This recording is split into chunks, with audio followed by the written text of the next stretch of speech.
Hi, I'm Stephen Thau. I'm a partner in the technology companies group here at Oric. And I'm Paul Rugani. I'm the head of the securities litigation practice at Oric.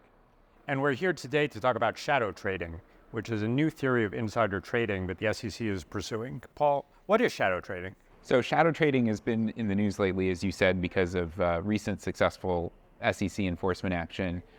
The traditional species of insider trading is somebody is an insider at a company. They get information that is material and non-public that may signal a price move for that company, whether up or down, and they go and they decide to trade on that information.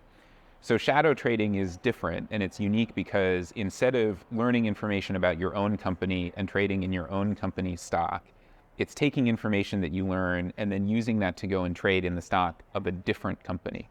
And Stephen, maybe you can describe the specific facts that happened here that led to this particular enforcement action. No, Paul, this is really fascinating because, as you said, the traditional insider trading case is you learn something about your own company, or maybe it's about a company that your company deals with. So you're a supplier or you run a clinical trial for a company and you learn something about that other company.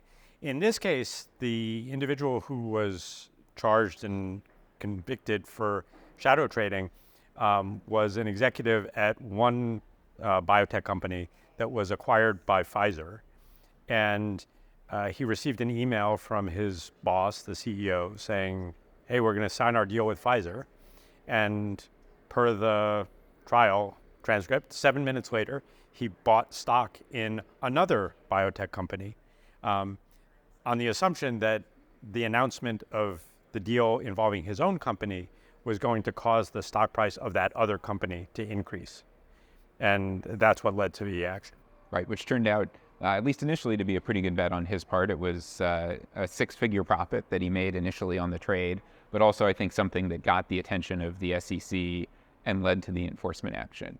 And this was a risk for the SEC to take. As far as the market is aware, it's the first of its kind for the SEC to take a shadow trading case and actually bring enforcement action, take it all the way through trial. And, they got a jury verdict very quickly. The jury was only out for about 2 hours before coming back and agreeing with the SEC that this was improper activity, that it was prohibited insider trading.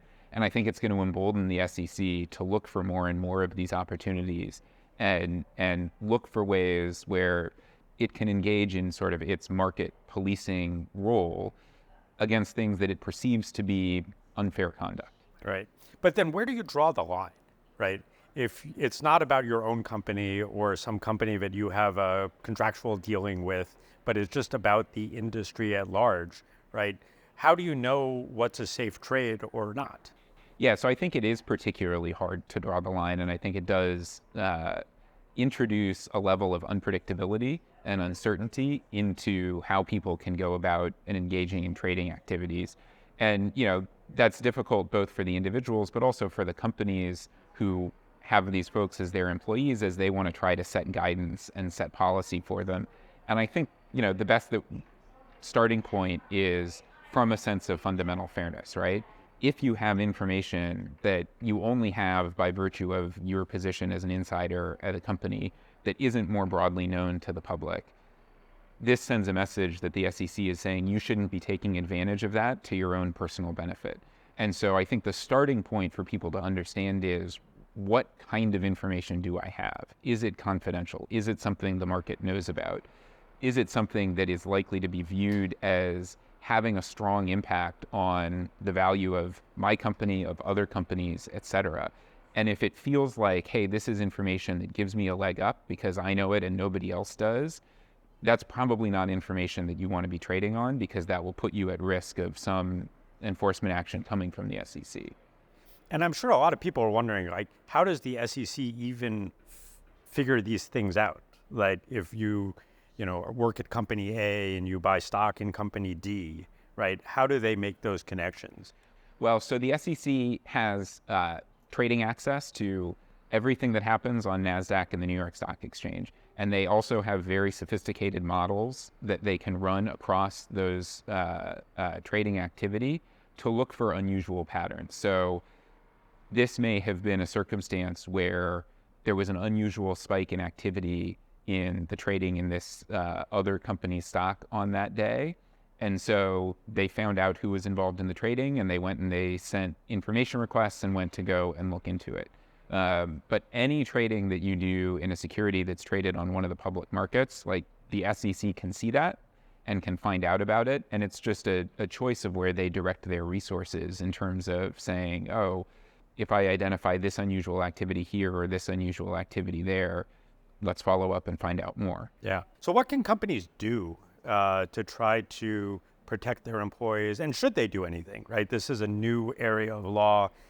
It's probably going to evolve. There might be an appeal in this case. There will probably be future enforcement actions by the SEC that will try to put some more contours over the law. So while we're in this period of development, should companies take action? What should they do? What are things they can think about?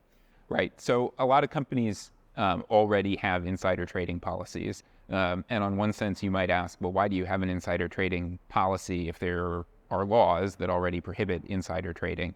And one of the reasons that companies do it is A, to provide good guidance to their employees, to help their employees be able to comply and ensure that they don't run afoul of the law, because it's easier for employees to receive, a discrete set of company policies to know what is and isn't prohibited than to be familiar with the entire US code. But the other reason that companies have these policies and can lay out ground rules about what you should and shouldn't do is a way to help conserve company resources. Anytime the SEC takes enforcement action, even though here it was against an individual, almost certainly the company had to get lawyers involved. Co-workers of the individuals were witnesses who testified at trial and had to participate, in the investigative process already.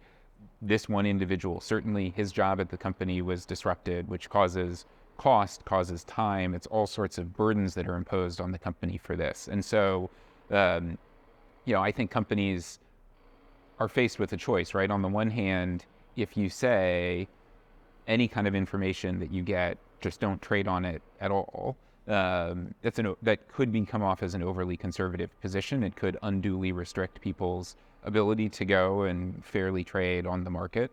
And it could, put companies in a position of agreeing with a scope of enforcement that they don't necessarily agree with, right? If they think the SEC is overreaching here, designing their policies to match what the SEC is doing undercuts that argument a little bit.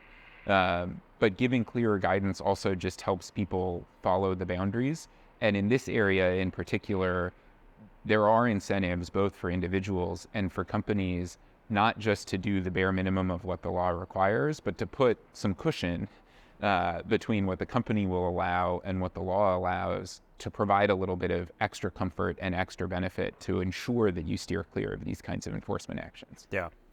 No, and it's easy to imagine lots of examples of companies' stock behavior that is likely to correlate. So in sort of life sciences, for example, if two companies are pursuing clinical trials for drugs in the same biological pathway, right? Information about one set of trials is likely to create expectations about the other company's trials, those types of things, or pursuing the same disease area even. So, it's possible, I think, for companies to try to design policies that, as you say, are not over-restrictive, like don't trade anything or only buy mutual funds, right? But that are sort of properly contoured to the risks of these enforcement actions as they come about, and try to keep people able to focus on their jobs. Right. Yeah, and I think there is an element of sort of fundamental fairness concepts that is underlying all of this. And I think it's one of the reasons in this case that the jury did come back so quickly, is that there's a perception that what the person was doing was taking advantage of something that didn't really belong to him and turning it into personal financial gain.